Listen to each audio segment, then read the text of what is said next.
చెప్పదలుచుకుంటున్నారు sir last గా మన ఉమ్మడి కరీంనగర్ ప్రాంత ప్రజలకి మన బుల్ కంపెనీ తరఫున మీరు డీలర్షిప్ తీసుకున్నారు కదా, సో ఏం చెప్పదలుచుకున్నారు పబ్లిక్?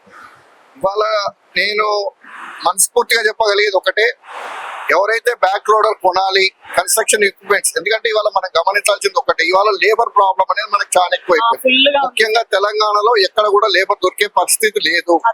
బీహార్ నుంచి కావచ్చు, లేకపోతే రాజస్థాన్ నుంచి కావచ్చు, మహారాష్ట్ర నుంచి వచ్చి పనిచేస్తున్నారే తప్ప మన దగ్గర జనాలు పనిచేసే పరిస్థితి లేదు.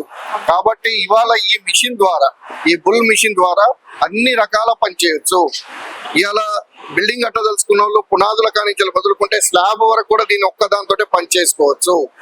నేను ప్రూవ్ చేశాను, కంపెనీ వాళ్ళు ప్రూవ్ చేయడం కాదు, కంపెనీ వాళ్ళకు నేనే చూపించాను దీంతో ఎట్లా స్లాబ్ పోయొచ్చు. ఒక 1000-1500 స్క్వేర్ ఫీట్లు స్లాబ్ వేయాలంటే ఇవాళ లిఫ్ట్ రావాలి, వాళ్ళ టైం తీసుకోవాలి, వాళ్ళ బతిలాడాలి, అవసరం లేదు. కలిపి బకెట్ లో పోస్తే మనకి దాని దగ్గర హైట్ ఇంకా మనం అరేంజ్ చేసుకుంటే ఇమీడియట్ స్లాబ్ పోసుకుంటే విత్ ఇన్ 1 hour లో 1000 స్క్వేర్ ఫీట్ స్లాబ్ పోసేస్తుంది. అంటే ప్రాక్టికల్ గా జరిగిన ఇష్యూస్. సో నేను చెప్పగలిగేది ఏంటంటే, బుల్ తీసుకునే కస్టమర్స్ హ్యాపీగా తీసుకోవచ్చు. అంతేకాకుండా బుల్ మిషన్ వల్ల లాభమే తప్ప ఎక్కడ కూడా నష్టం జరగదు. ప్రాపర్ గా యూటిలైజ్ చేసుకొని దానికి ఏం లేదు, సర్వీస్ మెయిన్ ఏంటంటే ఆయిల్ చేంజెస్ కావచ్చు, అదేవిధంగా గ్రీస్ డైలీ యూజ్ చేసుకోవడం కావచ్చు, క్లీనింగ్ గా పెట్టుకున్నట్టయితే ఖచ్చితంగా కస్టమర్ కి లాభం చేస్తుంది తప్ప ఎలాంటి నష్టం జరగదు.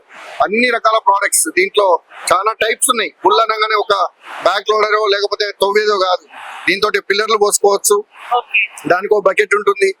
14 feet హైట్ టిప్పర్, 10 టైర్ల టిప్పర్ ని కూడా లోడ్ చేసుకుంటే బకెట్ ఉంటుంది, 611 బకెట్ అని, అది ఇట్లా తీసి పోసేస్తుంది అనమాట. అంటే ఈజీగా ఒక డ్రైవర్ ఆపరేటర్ తోటి, ఒక లారీ డ్రైవర్ తోటి అన్ని బండ్ల కంటే అరగంట ముందట బండి లోడ్ చేసే అవకాశాలు ఉంటాయి.